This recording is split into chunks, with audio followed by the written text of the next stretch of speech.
आए डॉक्टरों के बगैर जिंदा रहने की कोशिश करें, मगर कैसे? इस्लामिक मेडिकल साइंस यानी कुरान बताता है कि इंसानी सेहत का राज कुरान की 3 आयात में है। इंसानी तारीख की सबसे सनसनीखेज तहरीक जिसे पढ़कर हम हर बीमारी से बच सकते हैं। मिस्र के डॉक्टर अम्माद फहमी, जो कि एक माहिर ग़िज़ाइयत हैं और मोटापे के मुआलिज भी हैं, उन्होंने एक टीवी इंटरव्यू में ये बताया कि इंसानी सेहत का राज कुरान पाक की 3 आयात में पनाहा है। नंबर 1, कुलू वशरबू वला तुस्रिफू, सूरतुल आराफ आयत 31। तर्जुमा, खाओ पियो और हद से तजावुज न करो। इसकी तशरीह में डॉक्टर फहमी कहते हैं कि अक्सर डॉक्टर निशास्ते और चिकनाई से मना फरमाते हैं, हालांकि ये दोनों इंसानी सेहत के लिए बुनियादी अहमियत की हामिल हैं। असल चीज जिससे मना किया जाना चाहिए वो हद से तजावुज है। नंबर 2, वजअलना मिनल माइ कुल्ल शै, सूरतुल अंबिया आयत 30। तर्जुमा, प्यास लगे या न लगे पानी जरूर पीजिए। तिब्बी मियार के मुताबिक हर शख्स अपने वजन के हर 1 किलो पर 20 मिलीग्राम पानी पिए।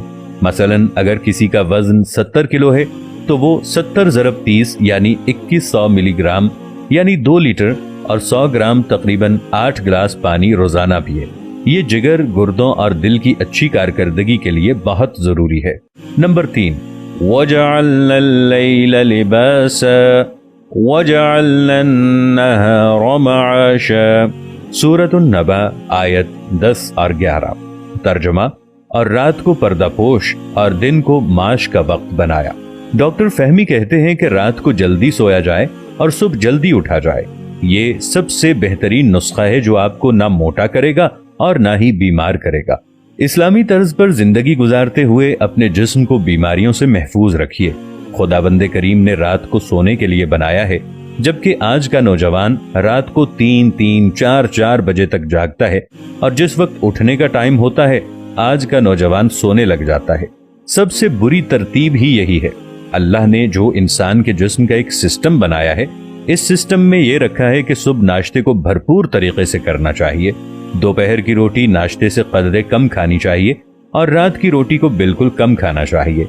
आज अगर हम अपने लाइफस्टाइल को देखें तो हम सुबह को नाश्ता करते ही नहीं हैं, नाश्ते के टाइम पर सोते हैं और रात को पेट भर कर खाना खाते हैं।